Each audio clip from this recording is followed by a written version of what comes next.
그럼 지난 시간 동안 좀 어떠신 것 같으세요? 좀 우리가 지치고 힘든 경우가 참 많은 것 같아요. 근데 저 개인적으로 좀 이유를 개인적 이유도 있겠지만 여러 가지 사실은 내 안에 문제도 있지만 주변에서 찾아오는 문제도 되게 많잖아요. 내가 잘 서 있다고 해서 사실 해결된 문제가 아니거든요.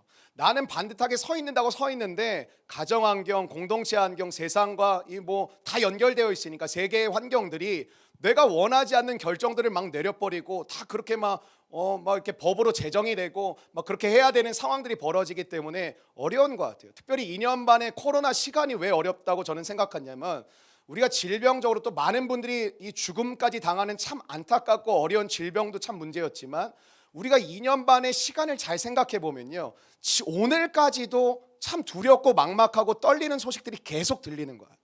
그러니까 지난 2년 반 동안 그렇게 썩 즐겁고 기쁘고 희망이 있고 소망이 있는 그런 소식을 들은 게 별로 없는 것 같아요. 오늘도 뭐 지금 뭐 갑자기 또 막 늘어나고 있잖아요.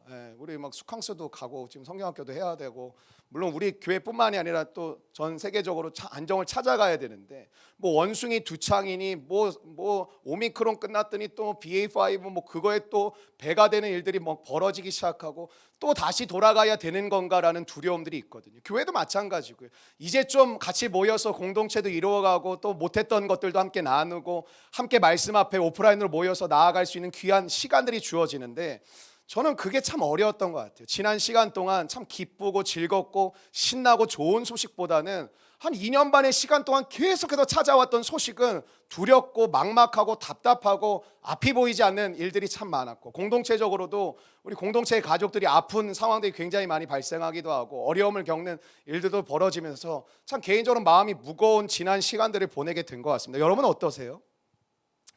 우리 이 어려운 시기에 사실 우리 공동체에 다니엘 이 말씀을 주셨다고 생각이 되거든요. 이 어려운 시기에 하나님께서 우리 공동체에 다니엘 말씀을 왜 주셨을까? 이스라엘 백성들에게 가장 어려웠던 시기가 몇 번 있는데 대표적인 시기가요, 첫 번째는 한번 따라해 주실게요. 애굽 시대. 애굽 시대가 되게 어려웠고요. 또 한 번은 따라해 주실게요. 바벨론 시대. 근데 왜 어렵냐면요, 공통적인 게 포로였기 때문에 어려웠어요. 여러분의 인생은 포로처럼 살아가고 계시다고 생각이 되세요? 아니면 자유자로 살아가고 계시다고 생각하세요? 여러분 그 패키지 여행 가보시면 혹시 계세요? 몰라요? 가보신 계세요? 네. 저도 한 번 가봤거든요. 이전 교회 사역하다가 장로님이 우리 교역자들 패키지 여행을 보내셔가지고 아주 우울한 남자 5명이서 그것도 중국 북경으로 가가지고 아주 즐겁게 잘 다녀왔는데, 패키지 여행은 원하지 않는 게 되게 많아요. 저도 이제 신혼여행을 저는 아내랑 발리에 물론 아내랑 갔겠죠. 이상한 말을 하고 앉았네. 아내랑 갔습니다. 둘이 갔습니다. 발리에 갔는데 반 패키지로 갔거든요. 반 패키지로 갔는데도 막 그런 거 있잖아요. 막 고양이 똥, 뭐 원숭이 똥, 고양이 똥, 막 그런 커피 이제 팔러 이제 다니는데 가서 안 사도 된다라는 거예요. 근데 안 살 수 없게 만들더만요. 어느새 보면 우리 아내가 내 손에 이미 커피 원두는 들려져 있고, 또 폴로 매장에 가서 제가 눈이 뒤집어졌죠. 제가 쇼핑 좋아한다 그랬잖아요. 폴로 좋아하거든요. 제가 사랑하는 브랜드 중에 하나거든요. 갔는데 막 거의 아울렛이 아니라 거기서 찍어낸다라는 거야. 그 동남아에서, 그 인도네시아에서 거길 데려갔는데 근데 말이 이상하게 생긴 거예요. 말 대가리가 약간 거꾸로져 있고 이상해가지고 진짜 폴로 맞냐 그랬더니 가이드가 그 인도네시아 사람인데 한국말을 되게 잘했거든. 사장님 맞아요? 뭐 이러는 거예요. 그래서 내가 아무리 봐도 아닌데 안 사도 괜찮다고 했는데 안 사는 순간부터 눈빛이 약간 바뀌고 안 사려고 나갈게요 그랬더니 나가시려고요? 뭐 이런 식으로 약간 반응하는데 되게 답답하더라고요.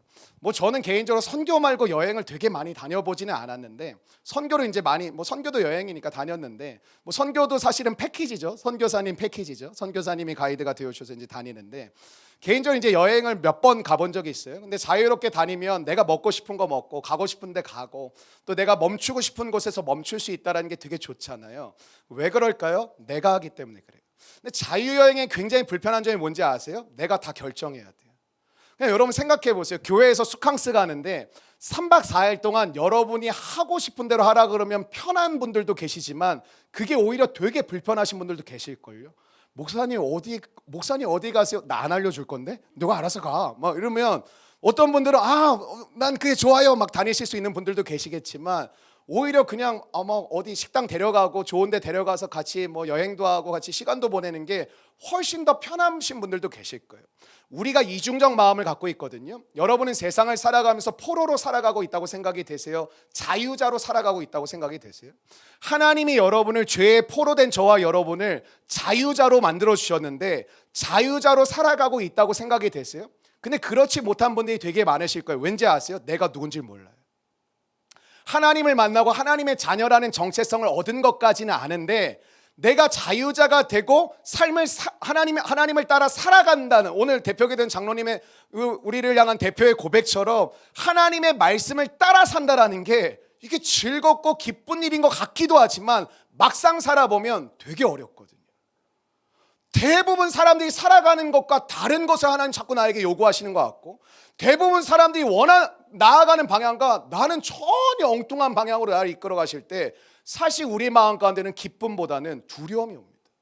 나를 자유롭게 만드신 것까진 좋은데 내가 그 하나님을 결정하고 선택한다는 게 되게 두려우신 분들이 계시고 어렵다고 느끼신 분들이 계실 거예요. 그냥 알아서 결정해주고 그냥 따라다니면 좋겠는데 너무 어렵다라는 거예요. 근데 여기서 문제가 뭐냐면 애굽 시대와 바벨론 시대가 왜 이렇게 어려냐면 포로라 그랬죠. 어쩌면 저와 여러분들도 불편하시겠지만 포로처럼 살아가는 분들이 되게 많이 계실 거예요. 왜 그러냐면 세상에서 이미 정해놓은 길을 우리는 아마 되게 열심히 따라가고 있는지도 몰라요. 여러분 지금 청년들이 너무 어렵잖아요. 뭐 월급을 한 푼도 안 쓰고 대부분 평균 연봉에 한 40년을 모아야 서울에 집을 한 채를 살까 말까래. 아무것도 먹지도 말고 하시고 그러고 집 사면 뭐예요? 내가 죽는데.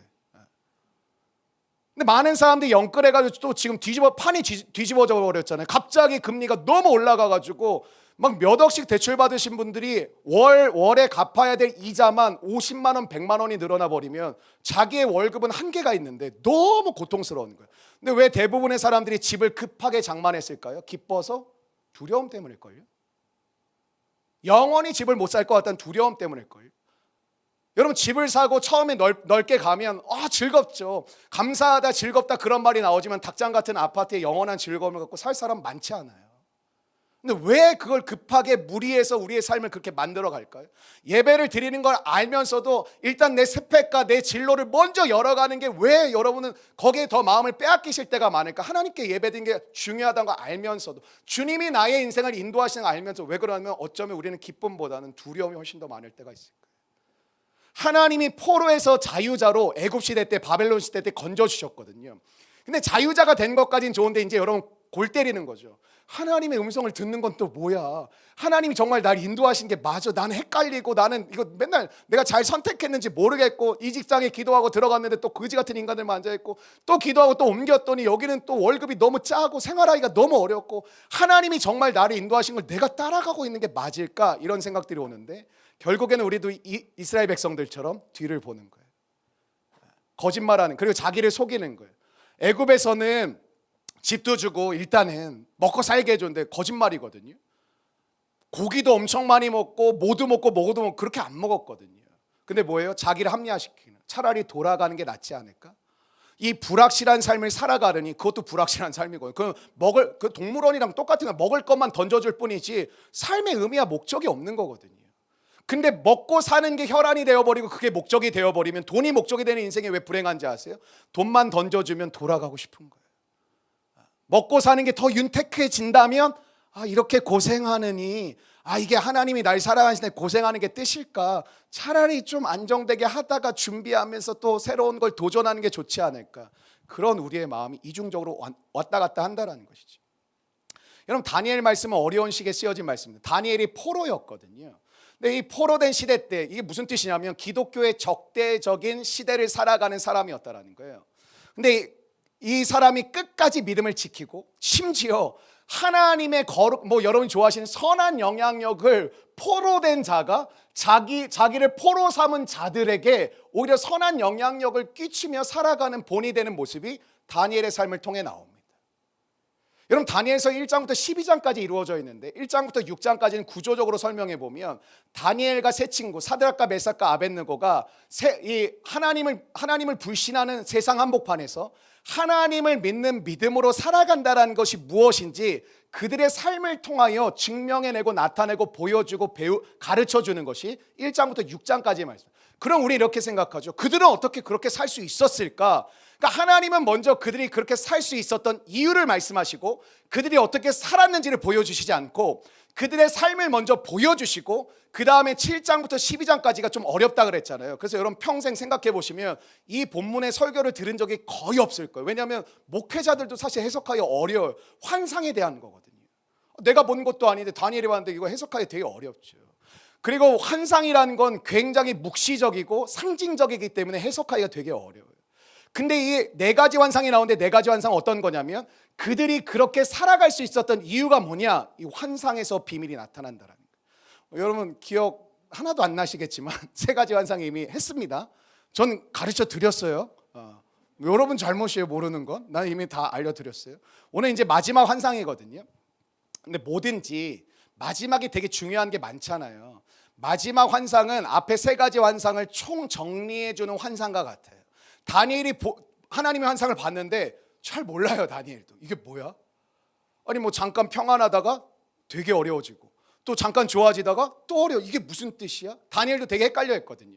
근데 하나님께서 마지막 환상을 통해 그동안 보여주셨던 환상이 무엇인지를 깨닫게 하시고 하나님이 마지막 도장을 찍으세요. 내가 너희를 향한 계획과 뜻이 무엇인지를 하나님 분명하게 말씀해 주시는 게 오늘 내용이거든요.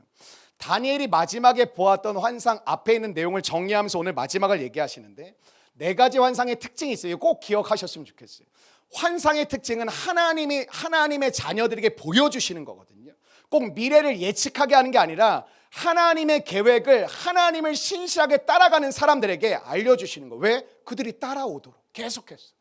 여러분 하나님의 마음과 하나님의 음성이 안 들리신 분들의 특징이 뭘까요? 내 생각이 가득 차 있는 분들, 내 계획이 빽빽하게 자리 잡혀 있는 분들. 우리 공동체 감사하게 올 하반기부터 이제 결혼하는 커플들이 되게 많거든요. 여러분의 결혼 준비 가운데 하나님이 들어갈 그 공간이 있으십니까? 아니 하나님이 뭐 스드메 결정하는데 무슨 상관이야? 하나님 뭐 청담동 어디 업체를 가라, 뭐 바이서점 가십시오. 네, 잘합니다. 네. 여러분의 삶 가운데 뭐 이게 뭐 그건 맞아요. 내가 결정해 가는 건데 두 사람이 한 몸을 이룬다라는 거 여러분 관계가 제일 힘드시잖아요. 근데 여러분이 사랑한다고 생각하는 그 여자, 그 남자는 확신이 있으세요? 영원히 이 사람과는 행복하고 기쁘고 즐겁고 뭐 검은 머리가 팥뿌리가 될 때까지 내 마음 변치 않게 살아갈 거. 뭐 이제 성현이들 제일 먼저 하는데 뭐 물어보겠지. 신부를 맞이하여 검은 머리가 팥뿌리가 사랑하겠습니까? 네. 그럼 목소리가 작다. 네. 그럼 이거 안 하는 인간이 누가 있어? 거기서 아니요 생각하고 있습니다. 그럼 뭐 끝나는 거지 그날. 뭐 자매도 이제 뭐 되게 평상이 되게 왈가닥 같은 자매인데 꼭 그날 네. 네, 아우 내 속이 터져요. 크게 네 또 하면 이게 하는 거잖아요. 근데 여러분 우리 장년분들 얼굴을 보세요. 이 다 해탈한 얼굴. 그 고백으로 네가 사는 게 아니다. 여러분 결혼식장 가면 특징이 있어요. 아줌마들이 되게 떠들어요. 왜 그런지 아세요? 아 신부 예쁘네, 뭐 신랑 괜찮네. 근데 오늘뿐이야. 뭐 이런 마음으로 보고 있는 거예요. 너 아직 쟤를 모르지? 너 이제 살아봐라. 신혼여행 갔다 오는 순간부터 너는 이제 끝이야. 아줌마들이 막 얘기 엄청 많이. 뭐 아줌마들 드레스 입을 것도 아니고 뭐 드레스가 어떻고 뭐가 어떻고 얘기 되게 많이들 하시는데 뭐 그렇다고요. 네. 여러분들 제가 이렇게 말하면 그 다음 얘기는 뭐냐 뭐 이렇게 쳐다보고 계시는데 네. 다니엘이 본 환상에는 사람이 듣고 싶은 이야기를 하나님은 하지 않아요. 그게 하나님이 보여준 환상을 보면 사람이 듣고 싶은 말을 이렇게 간지러운 것을 긁어주시는 게 아니라 하나님이 우리를 향해 말씀하고 싶은 것을 말씀하시고 또 그 말씀을 이루어갈 수 있는 성취할 수 있는 방법을 말씀하신다는 게 환상의 특징이에요. 오늘 여러분의 마음을 조금 내려놓아 보시겠어요? 하나님 저 어떻게 됩니까? 저 이거 해야 됩니까? 저거 해야 돼. 그런 마음을 조금 내려두시고 하나님 저에게 할 말 있으시다면서요. 하나님 그것 좀 제가 알기를 원하고 제가 깨닫기를 원합니다. 하나님, 오늘 내 안에 가득 차 있는, 또 오늘도 스케줄이 빡빡한, 하나님을 여유롭게 맞이할 수 없는 내 삶 가운데 하나님, 나를 좀 불쌍히 여겨주시고 내가 오늘 좀 내려놓겠습니다. 하나님께서 나에게 말하고 싶은 것, 또 하나님이 저에게 계획하셨다고 하는 것, 또 하나님이 저에게 준비하고 계시다라는 것을 제가 느끼고 깨닫는 은혜가 임하기를 원합니다. 은혜는 내가 받을 준비를 해야 돼요. 그건 뭐냐면 뭘 하라는 게 아니에요. 여러분에게 하나님께 마음을 열어드리는 것이 중요해요. 여러분, 하나님을 못 만나는 건 여러분이 인품이 나쁘고 성격이 더러워서가 아니에요. 다 마찬가지예요. 거기서 거기에요. 그런데 우리 가운데 중요한 게 뭐냐면 마음을 열어드리는 자와 마음을 닫고 내가 듣고 내가 판단해서 내가 할 걸 내가 할지 안 할지 내가 결정하겠다, 이런 자에게는 어떤 일이 벌어지냐면, 제가 계속 말씀해요. 너희는 가서 그 다음에 일이 벌어지는 거예요. 근데 내가 듣고 판단하면 안 가. 내가 머리를 굴려서 안 될 것 같으면 안 해. 이거 가망성 없어. 내가 이 분야는 잘하는데 이건 아니야. 안 해요. 하나님이 예비하신 거 하나도 볼 수 있는 게 없어요. 사랑하는 여러분, 옆 사람과 한번 인사하실까? 강하고 담대합시다. 여러분은 어떤 인생을 살아가고 계세요? 혹시 세상에서 이미 정해놓은, 공부 잘해서 좋은 대학을 간 다음에 좋은 인재가 되어서 아름답고 멋진 남성과 아내를 만나서 또 굉장히 예쁘고 정말 보기 좋은 아들과 딸을 낳아서 너가 잘 누리고 뭐 다 이렇게 펼치는, 하고 싶은 거 하면 살아라. 여러분, 그거 꿈꾸고 계시지 않으세요? 세상에서 이미 결정해 놓은 길을 여러분도 그냥 가고 계지 않으세요? 하나님 안 따른다고 해서 저는 여러분이 대단할 거라고 생각하지 않아요. 그거 아니면 다른 거 하나밖에 없거든요. 부자 되고 돈 많이 벌고 편안하게도 넓은 집 가고 좋은 차 타고, 그럼 내가 행복할 거란 그 환상을 가지고 살고 계신 거거든요. 그리고 우린 자유롭지 못해. 왜? 계속 사람의 눈치를 봐요. 뭘 하려고 해도 엄마가 싫어하는데, 아빠가 싫어하는데. 난 이게 제일, 나 20대가 넘었는데 이 말 듣고 기절한 줄, 할머니가 싫어하세요. 제가 속으로 기도했어요. 하나님, 데려가셔야 됩니다. 그 할머니 빨리 데려가셔야 됩니다. 할아버지가 싫어, 할머니가 싫어, 자기가 그걸 못하겠대. 근데 그럼 넌 이렇게 살고 싶어? 아니요. 근데 이거 해야 되잖아. 네. 근데 할머니가 싫어하지. 할머니 눈에 흙을 뿌려라. 여러분, 정해놓은 길을 열심히 따라가고 경쟁하고 계시지 않으세요? 내가 누구보다 그래도 좀 빨리 가고 있다고 좋아하고, 내가 누구보다 또 뒤처질 때는 굉장히 자책하고, 또 굉장히 그런 마음이 올 때, 두려움이 오면 뭐 하나님이고 뭐고 신앙에 다 집어치고 일단 난 공부하고 일단 난 뭐 그걸 준비하고 그걸 일단 들어간 다음에 하나님을 찾겠어. 왜 그런지 아세요? 하나님은 여러분과 저를 만드시고 이 땅에 보내셨는데 하나님이 계획이 있는데 우리는 우리의 계획을 또 세우는, 그게 충돌하는 거죠. 그렇다면 우리에게 이런 질문이 생기죠. 하나님은 반드시 승리하실 것인데, 이렇게 다니엘을 보니까 굉장히 어둡고 긴 터널을 통과하는 것 같아요. 그럼 우리도 그런 질문이 생길 거 아니에요. 그냥 생긴다고 해주세요. 뭐 질문이 안 생겨도. 길고 어두운 그 터널을 과연 나는 통과할 수 있을 것인가? 그래, 나는 그걸 정말 인내하고 참아낼 수 있을 것인가? 그런 생각이 우리 가운데 찾아오지 않습니까? 하나님이 다니엘에게 주신 마지막 환상이 이 질문에 대한 대답이에요. 하나님, 제가 이 길고 어두운 터널을 통과할 수 있는 겁니까? 제가 끝까지 인내해서 뭐 하나님이 계획하셨다라는 거 그거 되는 겁니까? 왜냐하면 다니엘도 지금 믿음이 떨어져 가고 있어요. 여러분에게 희망이 자라나고 있습니까? 슬픔이 자라나고 있습니까? 그러니까 여러분의 오늘 삶을 볼 때 슬픔과 좌절이 막 자라나고 있나요? 아니면 여러분에게는 정말 소망과 희망이라는 것이 여러분의 마음간에 자라나고 있나요? 갈렙이 80세부터 쓰임받거든요. 물론 늦게 돌아가시긴 하지만 하나님이 모세도 80세에 부르시잖아요. 하나님 은혜 가운데 살아간다라는 건 뭘까요? 오늘 여러분의 마음 가운데, 마음 한복판에는 슬픔과 좌절이 자라가고 계세요? 아니면 여러분에게는 소망과 희망이라는 게 자라가고 계세요? 그거에 따라서 여러분의 얼굴이 결정되는 거거든요. 여러분, 다니엘 10장은 다니엘이 본 마지막 환상이거든요. 이게 너무 중요하니까 사실 10장은 환상에 대한 인트로예요. 서론이에요. 11장에 진짜 이렇게 본론적인 내용이 나오고요. 그 다음 주에 할 건데, 다니엘 2번밖에 안 남았어요. 11장 한번 하고 12장 한번 하면 끝나는데, 이게 너무 중요한데 제가 시간 없으니까 1절부터 4절까지 우리가 읽지는 않았지만, 이게 오늘 환상을 받게 되는 다니엘이 처한 배경이에요. 두 가지만 기억하시면 되는데, 하나 따라해주고, 히데겔 강가. 그러니까 성경에는 히데겔 강가라고 나오는데, 그 여러분 잘 아시는 티그리스 강을 성경은 이거를 히데겔이라고 뭐 고어해서 어떻게 되는지 모르겠는데 히데겔이라고 표현했는데, 이걸 역사적으로 공부해 보면 이게 티그리스 강이에요. 하나의 문명이 탄생했던 곳이었죠. 근데 고레스 왕이 다스린 지 3년 차에 다니엘이 환상을 보게 되어지고 하나님의 은혜, 하나님께서 보여주시는 말씀을 듣게 됩니다. 왜 그랬을까? 이거 큐티하면 사실은 해석하기가 되게 어려워요. 왜냐하면 역사적 배경을 여러분이 모르면 뭐 하나님이 그랬나 보다 이렇게 넘어가는데, 사실 힌트는 뭐냐면 고레스 왕이 다스린 지 3년 차에, 이게 힌트예요 사실은. 그러니까 고레스 왕이 메데와 바사의 연합국이 페르시아거든요. 여러분 세계사에 보면 바벨론이 페르시아에 의해서 멸망을 당하거든요. 근데 이 멸망을 시킨 페르시아의 첫 번째 초대왕이 누구냐면 고레스예요. 고레스는 하나님을 믿는 사람이었을까요? 아니었을까요? 아니었어요. 우리 신학교 가야겠다. 모르는데 믿는 사람이 아니었어요. 고레스는 하나님을 믿는 사람이 아니었는데, 하나님이 말씀하신 약속을 믿지 않는 자를 통해서 하나님은 역사하세요. 여러분 생각해 보세요. 내가 기도를 해요.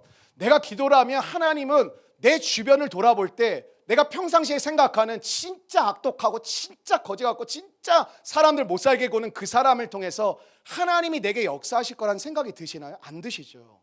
뭔가 믿음이 좋고 잘 살아가고 반듯하게 살아가는 사람들을 통해서 하나님은 일하시지 않을까 생각해요. 그걸 내려놓으셔야 돼요. 하나님은 재료가 무궁무진하세요.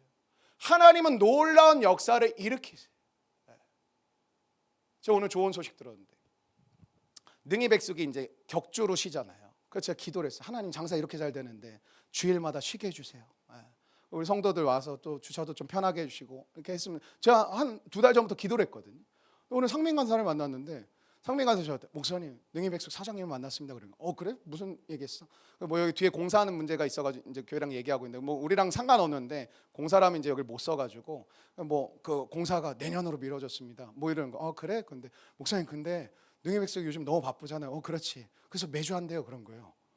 난 너무 낙심이 되는 거예요. 내가 기도한 걸 모르잖아요. 상민간사는 매주 한다고? 너무 잘 돼서? 목사님, 제가 매주 한다 그랬나요? 진짜 때릴 뻔했어요.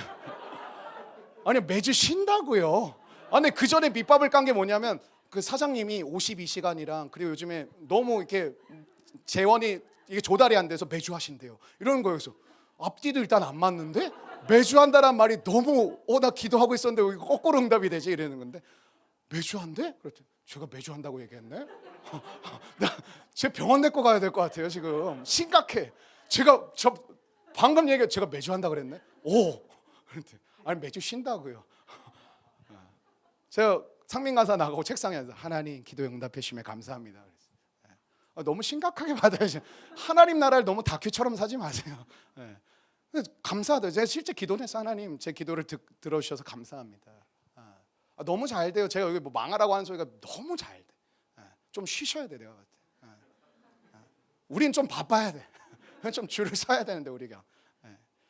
여러분, 가장 이런 상황 속에서 다니엘이 환상을 보기 전에 상황이 어떠했냐면, 여러분 음식을 절제한다라는 건 물론 쉬운 분도 계세요. 여기 뭐 안기로 뭐 이런 애들은 음식을 안 먹어도 사는 애들이 있거든요. 근데 저 같은 사람의 금식하라는 건 너무너무 어려워요 사실은. 근데 다니엘도 먹는 거 좋아했던 것 같아. 이거를 강조해서 얘기했던 걸 보면, 내가 고기도 줄이고 뭐도 줄이고 뭐 이렇게 나오면 다니엘도 꽤 먹는 거 좋아했던 것 같아. 근데 그런 걸 줄여가면서 뭘 했다고 나왔냐면, 기도를 했다라, 이제 그런 상황 가운데 놓여 있는데, 왜 그랬냐면 어떤 슬픔 때문에 그런 상황이 되었다라는 거예요. 무언가 슬픔에 잠겨서 내가 음식을 줄이고 특별한 기도를 하기 시작했다라는 게 나요. 여러분, 그 오륜교에서는 다니엘 기도회가 너무 유명해졌잖아요. 그 21일하거든요. 이것 때문에 그런 거예요. 다니엘이 3주 동안 음식을 절제하고 하나님 앞에, 슬픔 가운데 하나님 앞에 나아갔던 기도가 다니엘의 그 3주간의 기도였거든요. 그래서 여러분, 또 너무 21일을 우상화시키셔가지고 21일에 너무 매일 필요는 없어요. 여러분들이 뭐 21일 이렇게 기도하고 작정한 건 너무 좋죠. 그리고 좀 아시는 우리 권사님들, 집사님 아시죠? 꼭 이제 막 기도하다가 하나님은 항상 마지막에 역사하시지. 좀 마음 편하게 있다가 마지막 날 빡세게 하면 돼. 하나님 그런 하나님이 아니에요. 여러분의 삶 속에 뭐 갑자기 이런 얘기를 하고 있지? 고레스 왕의 통치 첫 번째에 어떤 일이 벌어졌냐면, 하나님의 약속대로 믿지 않는 자를 통해서 이스라엘 백성들에게 돌아가라 그래요. 포로를 돌려보내는 게 말이 안 되잖아요. 돌아가라. 근데 이유가 있어요. 너희들 예루살렘 성전이 무너졌다고 하는데 그거 재건해야 되지 않겠냐. 안 믿는 사람이 그렇게 얘기를 하는 거예요. 예를 들면 우리 교회 안 믿는 사람이 이렇게 오더니, 목사님 이 교회 좀 이런 시설이 필요하겠네요 하고 저한테 막 돈을 주는 거예요. 말도 안 되는 일이잖아요. 돌아가서 너희들 성전을 재건해라 이렇게 기회를 주는 거예요. 거기서 끝나지 않고 바벨로니아 시대 때 이 아주 나쁜 놈인 이 느부갓네살이 예루살렘 성전에 있었던 성전 기물을 빼와서 우상의 신전 앞에 놨었어요. 그거를 다시 가져오라 그래. 가져와서 너희들 이거 너희들 거니까 가져가라고 얘기해. 근데 100만 명이 끌려갔는데 믿음 없는 이 인간들이 사실 5만 명만 돌아오긴 하거든요. 1차에. 그때 다니엘이 오지 못해요. 사람들이 되게 의아해요. 다니엘이 예루살렘 성전을 재건하는데 왜 안 갔어요? 지금 90살이 가까운 상황이에요. 우리 교회 최연장자 우리 장로님이 이제 70세 조금 넘으셨거든요. 근데 90세 된 분이 돌아간다라는 게 그 당시엔 비행기가 없잖아요. 그리고 자동차도 없고 걸어서 수백 킬로를 걸어서 돌아간다라는 게 이게 말이 쉽지 체력적으로 너무 어려운 일이에요. 그러니까 다니엘은 돌아가고 하나님의 은혜에 감사하면서 맨날 궁금해하는 거예요. 어떻게 되고 있을까? 잘 짓고 있을까? 어떻게 하고 있을까? 근데 이게 뭐 우린 카톡 보내면 되지만 뭐 거기 뭐 여호수아 뭐 이렇게 해가지고 카톡방 그래서 다니엘 잘 짓고 있냐? 여호수아 짓고 있습니다. 뭐 이렇게 하면 되는데 그 당시에 뭐 메일도 없고 아무것도 없으니까 너무 궁금한 거예요.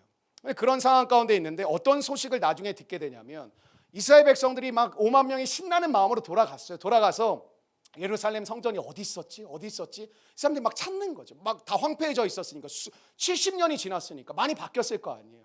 그러다 사람들이 막 찾다가 여기가 예루살렘 성전 터다라는 걸 발견하고 첫 번째 그들은 거기서 예배를 드립니다. 하나님 우리를 돌아오게 하신 것에 감사합니다. 하나님께 영광을 드립니다. 여러분 되게 의도적이고 되게 기계적인 것 같지만 여러분이 출근하기에 앞서서 하나님 오늘 삶을 하나님이 붙들어 주실 것을 믿습니다. 직장에 도착하면 하나님께서 안전하게 도착하시고 하루의 삶을 시작해 하심에 감사드립니다. 이런 기계적인 기도 같지만 그게 필요해요. 사실은 우린 너무 감사의 고백이 없어요. 우린 너무 기쁨의 고백이 없어요. 그리고 다 뭐라고 퉁치냐면 뭐 감사하죠. 왜 그런지 알아요? 당연한 거예요. 그럼 뭐 내가 오다가 사고 나나? 뭐 이런 거예요. 당연한 거지. 내가 여기 정상적으로 오는 게 당연한 거지. 그러니까 우리 마음 가운데 너무 짜잘짜잘한 건 이제 감사하지도 않고 그럼 뭔가 대박이 터지고 큰 게 와야 뭐 하나님이 하신 것 같네 뭐 이런 뭐 말도 안 되는 말을 하는 거죠. 1년 차에 가서 이제 기초석 예배드리고 기초석을 세우고 하나님 이제 성전을 재건하겠습니다 했는데 진짜 씨잘데기 없는 일이 벌어지거든요. 상관도 없는 사마리아인 이 놈들이 얘네 보면서 방해하기 시작하는 거예요. 못 짓게 만드는 거예요. 생각도 못했던 거죠. 가서 다니엘도 신났으니까 이제 하나님 우리를 회복하신다. 약속을 지키신다. 70년의 우리의 죄악의 모든 아픔과 대가를 치르고 이제 하나님께서 우리를 새롭게 하실 것이다 라는 마음을 가졌거든요. 사마리아 사람들이 기초석 세우는 거 보면서 방해하고 꼰질러요. 가가지고 고레스한테 배신할 것 같다. 조심해라. 칼 꽂는다. 그래가지고 고레스도 막 마음이 흔들리거든요. 결국에는 어떻게 되냐면 집요한 방해 때문에 기초석 넣고 성전을 재건을 못하고 끝나버려요. 그리고 16년이 흐르거든요. 근데 이게 3년 차에 다니엘이 알게 된 거예요. 지금까지 하나도 진행이 제대로 안 됐다는 걸 듣고 너무 힘든 거예요. 여러분 그냥 힘든 게 아닙니다. 다니엘은 평생의 목적이 하나였습니다. 하나님의 나라가 회복되는 거. 우리 이스라엘 백성들이 하나님을 예배했던 그 예루살렘 성전이 재건되는 거. 우리가 다시 회개하고 변화되고 깨끗함을 받아서 하나님만을 따르는 하나님의 백성들이 되는 거. 그게 다니엘의 유일한 삶의 소망이자 비전이었어요. 근데 그게 다 날아가 버린 거죠. 여러분 모든 것을 걸고 열심히 했는데 여러분이 생각지 않은 어려움과 위기 때문에 넘어졌을 때 찾아왔던 그 슬픔과 어려움을 겪어보신 분이 아마 계실 거라고 생각이 들어요. 기대를 가지고 시작하고 기도함으로 시작했는데 전혀 생각지도 않았던 일들 때문에 내 인생이 파괴되고 내 앞으로의 미래가 불투명해지고 완전히 내가 나쁜 사람이 돼버리고 완전히 사면초가가 돼버린 일들을 경험해 보신 분들 계실 것 같아요. 다니엘이 그러니까 살맛이 안 나는 거예요. 다니엘도 죽고 싶다라는 비슷한 표현을 하거든요.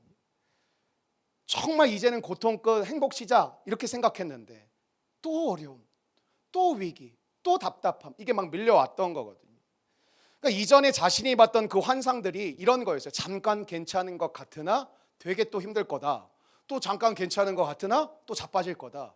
해석을 못했거든요. 근데 이제 느끼는데 그 해석이 된다고 누가 기분이 좋겠어요? 내가 안 좋아지고 우리 민족이 또 무너진다는데 그 누가 즐겁겠어요? 여러분의 가정을 향해서 하나님 앞에 기도했더니 하나님 환상을 보여주시네. 너희 가정이 다시 새롭게 시작할 것이다. 할렐루야. 하나님 그렇게 될 것을 믿으면 가죠. 근데 조금 지나면 또 어려워질 거다. 근데 하나님이 다시 회복시킬 거다. 장난치세요? 다시 어려워질 거다. 이런 상황이 반복된다면 여러분은 어떨 것 같으세요?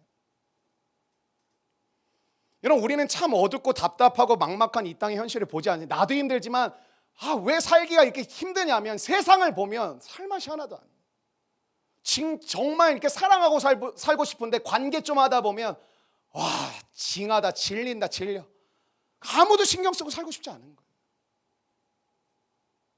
근데 저는 저에게도 여러분에게도 질문을 드리고 싶은 게 뭐냐면, 그래서 지금 우리는 무엇을 하고 있습니까?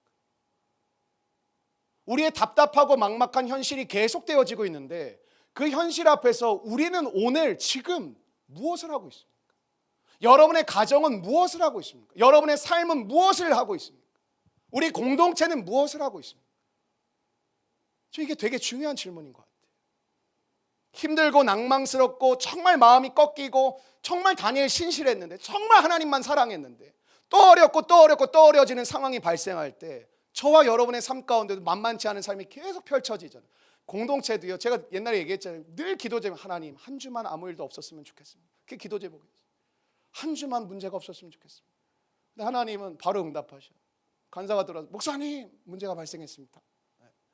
하나님 한 주만. 근데 그 답답하고 힘든 마음을 조금 추스리더니 지금 다니엘이 슬픈 마음을 가지고 그 성소에 엎드리러 나아가고 있는. 근데 여러분 생각하세요. 10대 다니엘이 아니에요. 90이 가까운 노구를 이끌고 다니엘이 너무 삶을 살고 싶지 않은 마음의 슬픔까지 찾아왔는데 그 노구를 이끌고 하나님의 성소에 들어가 엎드려 기도하러 가는 90살 가까운 할아버지를 생각하셔요. 지금 한 할아버지가 너무나도 큰 슬픔을 당했는데 그 슬픔 가운데 너무 힘겨운 시간을 보내고 있는데 그 시간을 조금 추스리더니 하나님 앞에 그 슬픔은 여전히 바뀐 게 없지만 그 마음을 가지고 90세 된 이 할아버지가 기도하러 가고 있는. 여러분, 우리의 삶이 저는 왜 어렵냐고 생각하면 이러고요. 불확실성이 너무 많아졌어요. 불확실성. 코로나 때 주식이 그렇게 오를지 누가 알았나요? 근데 그게 뭐 1000포인트가 떨어질지 누가 알았나요? 다 물려 계시죠? 안 하시나요? 포커페이스 되게 잘하시네. 여기서 한번 건지면 끝나고 상담을 좀 하려고 그랬는데 그 뭐 코인도 마찬가지고 뭐 대박 터질 줄 알았는데 우리 다 알고 봤더니 다 고점에 들어가고 끝물 타가지고 완전 말아먹고 부모님한테도 얘기 못하고 주변 사람한테 얘기 못하고 막 또 2금융권 3금융권 지금 혹시라도 그런 분 계시면 나오셔야 돼요. 여러분, 다니엘도 그렇고 우리도 그렇고 상황이 예측이 안 됩니다. 너무 힘들어요. 어떻게 해결해야 될지도 모르겠어요. 근데 자꾸 내 안에 답답함이 오는 게 저는 그런 거 같아요. 나 나름대로 열심히 했는데 최선을 다했는데 또 어려워, 또 힘들어, 또 이런 시간 또 보내야 돼, 또 답답해. 이제 눈물도 안 난다. 눈물도 안 나. 여러분 어떠세요? 여러분, 이 가운데 다니엘이 오늘 우리에게 보여주는 하나님을 믿는 사람으로서의 방법은 딱 하나예요. 특별한 기도를 드리라는 거예요. 특별히 어려울 때 특별한 기도를 드리라는 거예요. 다니엘은 먹는 것을 절제하고 하나님 앞에 나아가 21일 동안 기도합니다. 물론 21일을 결정한 것 같지는 않아요. 하다 보니까 3주가 된 것 같아요. 이게 문맥상으로 보면 21일 기도합니다. 하나님 응답하십시오. 이거 같진 않고 하다 보니 지금 3주차 기도를 하는데 하나님이 환상으로 그에게 응답하시는 장면이 된 것 같아요. 그게 더 맞는 해석이지 않을까 싶어요. 여러분, 마지막 환상의 주인공은 따라해 주시겠습니까? 예수 그리스도. 여태까지 다니엘이 봤던 환상은 이런 거예요. 관찰자예요. 하나님이 막 짐승이 나오게 하고 사건들을 보여주세요. 다니엘아, 잘 봐라. 이런 일들이 벌어질 거야. 이 짐승에는 어떤 뜻을 갖고 있고 어떤 의미를 담고 있는 거야. 근데 이 네 번째 환상은 진짜 신기해요. 왜 신기하냐면 환상을 보는데 다니엘이 그 환상 가운데 빨려 들어가 버려요. 환상이 내 앞에 펼쳐졌는데 지금까지는 관찰 3인칭으로 보게 하셨거든요. 잘 봐, 잘 기억해. 앞으로 이런 일이 벌어질 거야. 네, 주님. 네, 알겠습니다. 이렇게 갔는데 네 번째 환상은 펼쳐지자마자 다니엘이 그 환상 속으로 아예 빨려 들어가게 됩니다. 근데 그 환상에서 누가 나타나냐면, 읽지는 않을게요, 지금 시간 없으니까. 5절과 6절을 봤더니 뭐 세마포 옷을 입고 여기 뭐 순금으로 된 띠를 띠고 엄청난 권세를 가진 한 존재, 여기서 한 사람이라고 나오거든요. 예수 그리스도라고 나오지 않는데 예수 그리스도인 이유를 제가 설명은 드릴 거예요. 한 사람이 나오는데 그 존재 앞에 어떻게 되는지 아세요? 다니엘이 그 존재를 보고 그냥 보고 졸도해버려요. 찬란한 영광인 한 사람을 보고 뭐 똑바로 쳐다보고 뭐지 이게 아니라 그냥 보고 졸도해버려요. 근데 생각해 보세요. 다니엘은 제국의 왕 앞에서도 쫀 적이 한 번도 없어요. 여러분, 그 막 우리가 예를 들면 사장님 막 뒤에서 뭐라고 막 뭐 사장님 이렇게 해야 돼 하다가도 사장님 앞에 딱 서면 그래도 이렇게 말이 턱턱 나오지 않잖아요. 잘하시는군요. 그런 게 있잖아요. 어떤 뭐 우리가 예를 들면 뭐 국회의원은 막 욕해. 근데 막상 그 사람 앞에 있는데 대놓고 욕하기 쉽지 않거든요. 하나님의 존재를 상징하는 한 사람이 나타났는데 다니엘이 제국의 왕 앞에서도 쫀 적이 없고요. 다니엘의 목숨을 자기 마음대로 할 수 있는 게 왕이었거든요. 그리고 천사를 봐도 쫀 적이 없어요. 근데 오늘 환상을 보고는 그냥 기절해버려요. 뭐 얼굴은 번개처럼 빛나면 눈에는 불꽃이 타오르고, 제가 이걸 그려봤거든요. 제가 그림을 못 그리는데 그려봤거든요. 그림을 못 그려서 그런지 난 너무 웃기더라고요. 여러분, 이 사람은 누구냐면 예수 그리스도. 왜냐하면 요한계시록 1장 13절부터 17절, 이것도 길어서 제가 읽지는 않을 텐데 거기에 똑같은 묘사된 사람이 나오는데 그 예수님이었거든요. 그 여러분이 집에 가셔서 1장 13절부터 17절까지만 읽어보세요. 영광스러운 예수님을 본 다니엘이 어떻게 반응하냐면 8절 9절에 이렇게 반응을 해요. 그러므로 나만 홀로 있어서 그 이 큰 환상을 볼 때에 내 몸에 힘이 빠졌고 나의 아름다운 빛이 변하여 썩은 듯 하였고 나의 힘이 다 없어졌으나 내가 그의 음성을 들었는데 그의 음성을 들을 때에 내가 얼굴을 땅에 대고 깊이 잠들었느냐. 그러니까 어떤 한 사람의 존재를 보았는데 졸도해 버렸어요. 어떻게 됐냐면 내가 죽은 듯 했다라는 거예요. 썩은 듯, 내가 죽은 것처럼 느껴졌다라는 그 존재 앞에서. 그 얘기하는데 내가 못 듣고 그냥 얼굴을 땅에 파묻고 잠들어 버렸더라고요. 여러분, 주님 앞에서 다니엘과 함께 있던 자들은요, 그 한 사람이 나타나자면 어떻게 했는지 숨어버렸어요. 보지도 못해요. 여러분, 우리가 하나님을 되게 우습게 여기는 경향들이 있거든요. 뭐 하나님 뭐 이렇게 얘기하잖아요. 하나님이 당신의 모습 그대로 우리 앞에 서잖아요. 죽어요. 자꾸 교회에서 하나님을 좀 친밀하게 얘기해줘. 친구란 개념을 되게 설명을 많이 해요. 하나님은 우리의 친구가 되어주기도 하지만 그분은 크고 두려우신 주님이세요. 오늘 다니엘이 하나님과 너무나도 친밀했던 사람인데 그 하나님의 임재가 정말 여실하게 그냥 드러나고 나니까 정말 정결하고 깨끗한 삶을 살았던 다니엘조차도 그냥 졸도해버려요. 그 정결함과 깨끗함 앞에, 거룩함 앞에 힘이 빠지고 죽은 듯하고 음성을 듣는데 그냥 졸도해버렸어요. 예수님의 모습과 그분을 본 다니엘을 통해 우리에게 말하는 게 뭐예요? 죄인은 인간의 모습 그대로 그 앞에 설 수가 없어요. 주님이 우리에게 자신의 모습을 좀 가리시고 감추시고 우리는 왜 안 보였어요 이러죠. 그분이 있는 모습 그대로 보여주시잖아요. 우리 감당을 못해요. 하나님이 우리가 죄인된 우리가 하나님을 보고 느끼고 들을 수 있도록 그분은 감추시는 거예요. 그리고 우리의 믿음이 왜 성장하길 원하시는지 아세요? 자기를 조금씩 더 드러내길 원하세요. 여러분의 신앙이 답답한 이유가 뭔지 아세요? 하나님은 더 드러내길 원하시는데 여러분은 믿음의 성장을 원하지 않아요. 믿음의 성장을 원하지 않으니까 하나님은 계속 감추어진 모습으로 여러분이 오는데 여러분을 사랑하지 않아서가 아니라 사랑하기 때문에 보호하기 위해서 감추시는 거예요. 그리고 주님은 원하시고 기다리고 있어요. 자신을 더욱더 보여주시고 드러내시고 나타내주길 원하세요. 근데 우리가 그것을 감당하도록 성장케 되지 않는 거예요. 그러니까 여러분이 생각하는, 솔직히 누구한테 얘기는 안 하셔도 솔직히 여러분 안에는 하나님에 대한 그 이미지가 똑같으신 분들이 많으실 거예요. 뭐 하나님은 사랑이 많으시죠. 하나님은 뭐 오래 참으시죠. 근데 안 바뀌어. 근데 사람도요, 사귀어 보면요, 제가 희성관나 처음 만났을 때는 뭘까? 외모 보고 이렇게 사람을 판단하겠죠. 근데 사람 제가 몇 년째 이제 같이 교제하고 같이 사역도 하고 같이 하나님을 향해 나아가고 있으니까 이제는 어떨까요? 이 사람의 면면을 느껴가는 거예요. 우리가 하나님과 그런 친밀한 교제를 누리기를 주님이 원하시는데 하나님은 왜 저에게만 답답하신 거죠? 하나님은 왜 저에게만 안 들려주시는 거죠? 그런 분들 되게 많으시죠. 하나님은 우리를 사랑하기 때문에 오히려 보호하고 계신 거예요. 근데 그 상태가 유지되는 걸 원하지 않고 우리가 성장하고 자라기를 원해요. 왜? 그럼 주님은 자기를 더욱 오픈해 가기를 원하시죠. 그러니까 하나님의 비밀스러운 뜻까지도 이해하고 세상을 살아가는데 전혀 다른 시각과 마음을 가지고 살아가는데 어떤 분들은 그게 말이 돼 이러죠. 교회를 다녀도. 왜 그러냐면 내 눈엔 안 보이거든. 내 귀엔 안 들리거든. 난 안 느껴지거든. 지난주에 풋살 했잖아요. 풋살 하는데 우리 자매들 잘하더라고요. 잘하고 되게 좋았어요. 또 우리 형제들도 너무 많이 했었는데 잘하고, 또 우리 새가족 너무 잘하고. 그 내가 지난주에 넌 그냥 등록이다 그랬는데 이제 다른 교회에 우리가 시합을 할 수 있겠다. 너무 잘하는 거예요, 축구를. 근데 여러분, 축구를 잘하는 사람은요, 안 보이는 길이 보여요. 여기 지금 2층에서 방황하는 아저씨들 한 50명이 당구 치고 있잖아요, 지금. 당구도 똑같아요.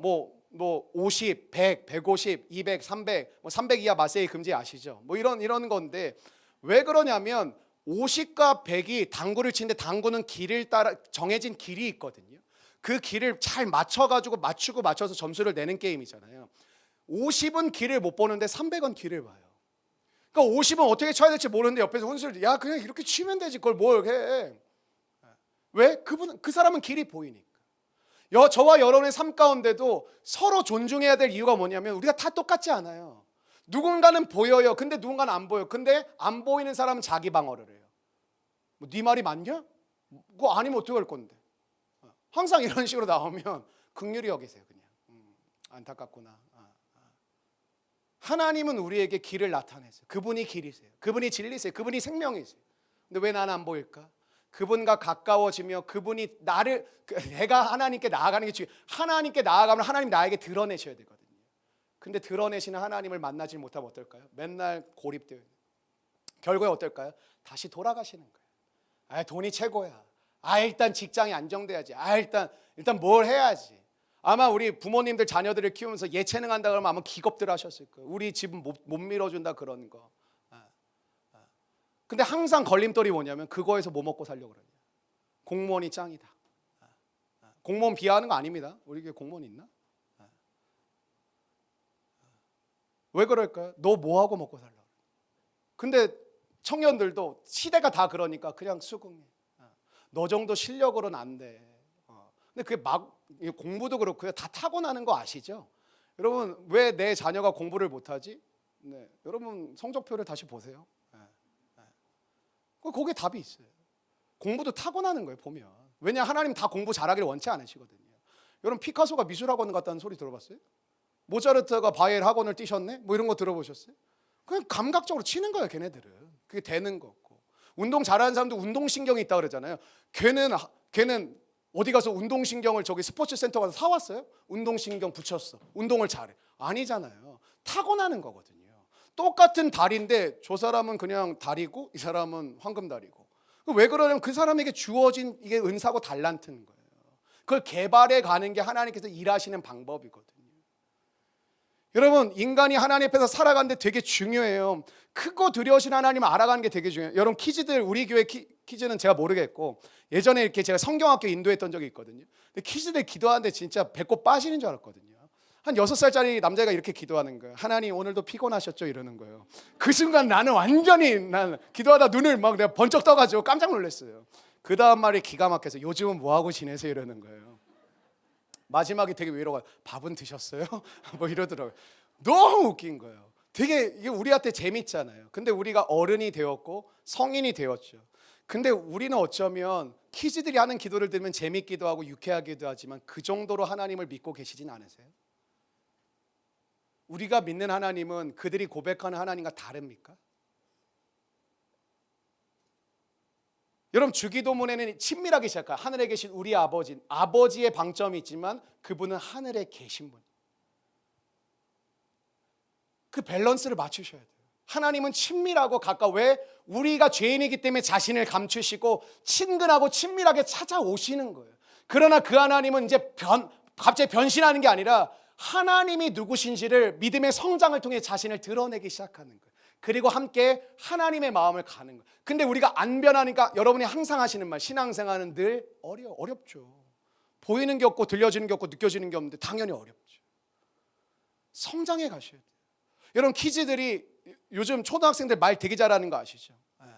와, 학교 생활 어떠니? 죽을 것 같아요. 이래요, 애들. 저희 아내 이제 아이들 가르치니까 얘기 들어보면 애들 말 되게 잘하더라고요. 근데 여러분이 그거 보면서 막 진지하게 진짜 힘들어? 뭐 이러진 않잖아요. 근데 그거 아세요? 초등학생 때 우리가 겪었던 어려움이 있잖아요. 그걸 넘어가는 게 초등학생이에요. 20대 때 겪는 어려움들이 있으시잖아요. 그걸 넘어갈 때 30대를 맞이하는, 나이를 먹는 건 시간이 지나서 먹는 게 아니라 그 시간대에 내가 배우고 깨닫고 또 잘 채우고 이겨가야 되는 상황이 넘어가면 그 다음 세대를 맞이하는 거예요. 그러니까 이런 분들이 계시잖아요. 나이는 요즘에 막 20대 30대인데 하는 집들 보면 애들 같아. 이런 말들이 왜 나올까요? 그 시대 때마다 내가 겪어가야 되는 그 상황을 넘어가지 못하는 거예요. 그리고 시간은 그냥 흘러가는 거죠. 제가 청년 사회가 제일 많은 책임감을 가지라는 얘기를 되게 많이 하거든요. 다 엄마가 해줬어. 학원 어디 갈지도 엄마가 결정해주고, 요즘 라이딩에서 뭐 학교 나와서 몇 걸음 못 걸어. 요즘 애들은 나오면 엄마가 타야 돼. 타면서 이미 봉구수 바쁘고 준비해놨어. 먹어야 돼. 내가 먹고 싶은 거 못 먹어. 그리고 내려. 그 학원이야. 끝나면 또 엄마가 뭐 마귀의 눈동자 좀 또 기다리고 있어. 딴 데 갈 생각 하지 말라. 또 태워. 또 피아노 보내. 피아노는 배워야 됩니다. 또 뭐 미술 학원 보내. 영어 보내. 막 계속 돌리는 거야. 그러니까 애들이 뭐예요? 자기가 결정하는 능력이 없는 자들은 책임을 지지 않아요. 그러니까 늘 엄마를 보는 거예요. 엄마가 책임져 줬으니까. 요즘 그렇게 학교에 오는 학부모들이 많대요. 더 재밌는 거 뭔지 아세요? 군대에 그렇게 엄마들이 협박을 많이 하신대요. 내 아들 힘들다 그러던데 찾아가 엄마. 근데 진짜 시간이 없네. 진짜 재밌는, 저만 재밌을지도 모르는데 오늘 본문에 천사가 이렇게 얘기해요. 미안해 늦었어 이래요. 이해가 돼서 천사가 미안해 늦었어. 구름 타고 오는데 길이 막혔어. 뭐 이것도 아닌데 미안하다 그래. 왜 그러냐면 다니엘이 기도를 시작하는 첫째 날 하나님은 응답하셨다. 너 가라는 거야. 다니엘의 저 위기와 슬픔과 아픔을 너가 가서 닦아주고 위로하고 힘을 주라는 거야. 근데 천사가 뭐라고 하냐면 오다가 바사의 왕이 나를 사로잡았다는 거야. 악한 세력이겠죠. 그리고 천사장 미가엘이 와서 나를 도와줘서 내가 비로소 이제야 왔다라는 거예요. 그러면 이런 해석을 우리는 이 시대를 살아가는 우리는 어떻게 해야 되는 걸까? 고대인들은요, 하늘과 땅이 연결됐다라는 사고를 가졌어요. 사실 그게 크리스천의 사고 방식이기도 해요. 우리는 이 땅을 살아가지만 하늘을 봐요. 하늘을 바라보지만 이 땅을 살아가요. 그게 에베소서 6장에 나오거든요. 하나님의 전신갑주를 입으라는 거예요. 하나님의 전신갑주를 입고 하나님의 뜻을 향해 악한 영들과 대적하여 싸우라는 거예요. 여러분의 가정과 여러분의 삶 속에 지난 세월 동안 진짜 해석이 안 됐던 부분이 혹시 계실지 모르겠어요. 내가 진짜 이렇게 열심히 사는데 왜 안 되지? 아니 나는 되더라도 우리 언니는 왜 안 되지? 우리 오빠는 왜 안 되지? 우리 형은 왜? 우리 아빠는 왜 맨날 이렇게 아프고 힘든 거지? 우리 엄마는 왜 이렇게 고생해야 되지? 그런 해결되어지지 않는 여러분의 마음 안에 숙제와 같은 답답한 마음도 있으실 거예요. 근데 여러분 그걸 해석하는 틀이 어떠세요? 여러분이 보여지고 들려지고 여러분이 느껴지는 거. 너무 지나치게 영적인 해석을 하는 건 잘못된 것이지만 여러분의 삶에 하나님이라는 말씀이라는 렌즈를 통해서 바라보는 것이 굉장히 중요하더라는 거예요. 하늘과 땅이 연결되어 있어요. 왜? 온 세상을 다스리는 하나님께서 이 땅에 살아가는 우리 하나님의 자녀들을 다스리고 계시더라는 거예요.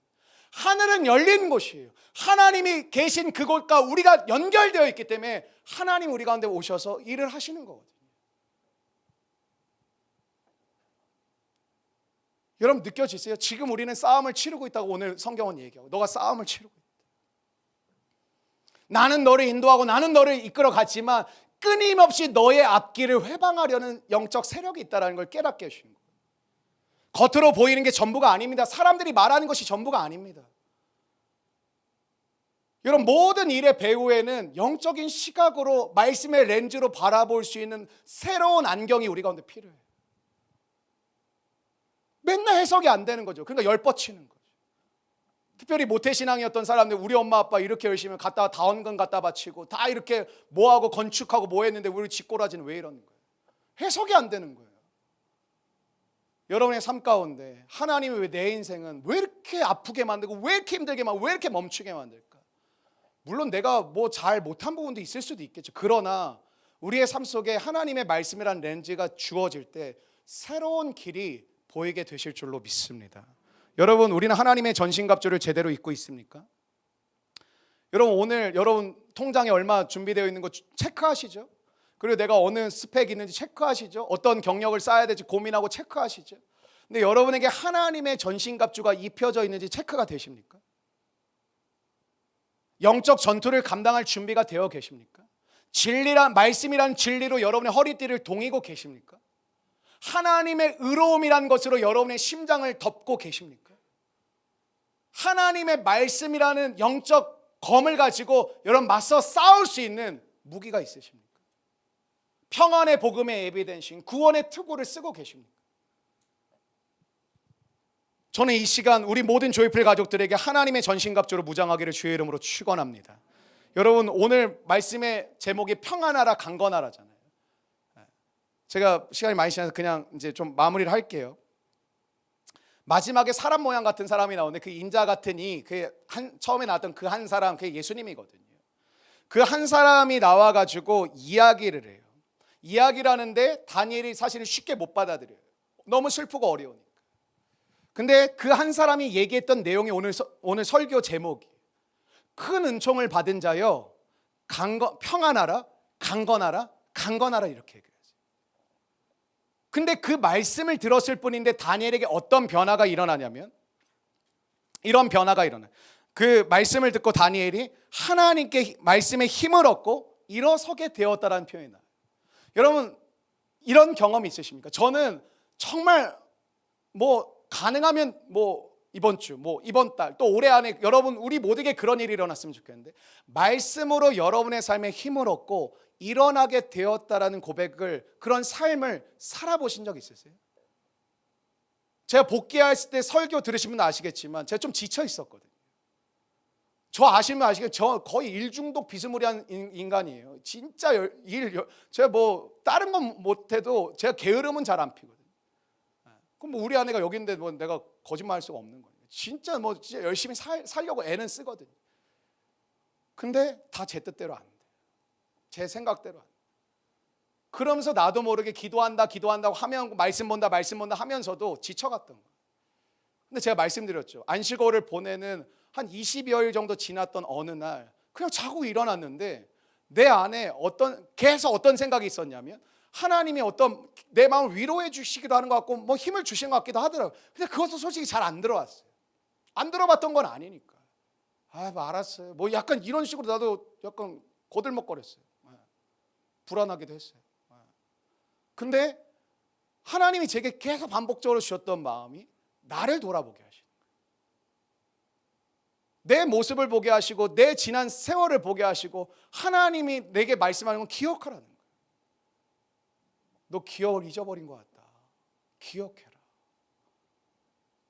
제가 그 하나님의 말씀에 순응하는 마음으로 기도를 해가기 시작할 때 하나님이 저에게 그 다음 마지막으로 도장을 찍는 게 뭐냐면 재영아 다시 시작해. 근데 그게 두렵기도 했어요. 그 말을 들을 때. 다시요? 다시 그렇게 처음부터 그렇게 해요? 다시 시작해. 그 말씀을 듣고 한 3일 4일 지나가면서 제가 속으로도 기도하고 이렇게 말씀도 보고 이렇게 지내는데 한 20여일 조금 지나는 어느 날 그냥 자고 일어났는데 나도 모르겠어요. 그냥 마음이 깨끗하고 마음이 맑아졌어요. 잡념과 모든 불안과 두려움과 근심이 그냥 씻어졌어요. 그리고 내 마음이 어때요? 다시 해야겠다. 다시 가야겠다. 내가 얘기했잖아. 복귀 빨리 할 뻔했다고. 한 일주일 남았는데 가고 싶다 이런 생각이 드는 거야. 힘들고 지치니까 내 자리를 떠나고 싶더라고요. 근데 회복이 되니까 다시 그 자리로 돌아가고 싶다. 근데 그 자리는 전쟁의 자리거든. 싸움의 자리거든. 근데 왜 그럴까요?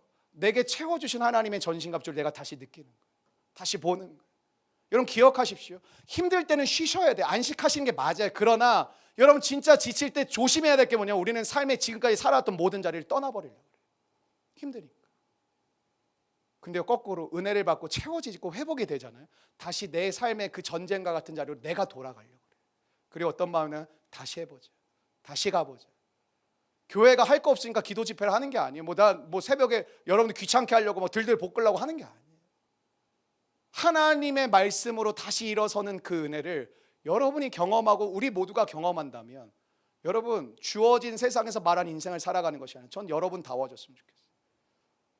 자매들을 욕하는 게 아니라 어느 시점 되면 자매들이 입고 오는 옷들이 거의 비슷해.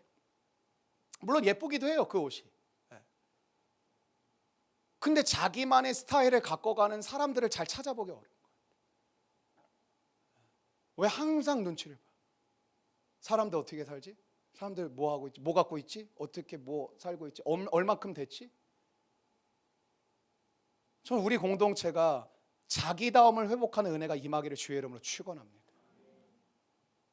여러분의 삶 가운데 하나님을 만나고 주님을 알게 되게 하신 그 하나님의 은혜 가운데 저는 저와 여러분이 하나님 자녀라는 그 정체성 안에서 세상에서 이미 정해놓은 그 길을 난 내가 먼저 가고 있지, 난 집도 샀지, 난 모두 타고 있지, 이런 쓰잘데기 없는 짓을 하지 마요.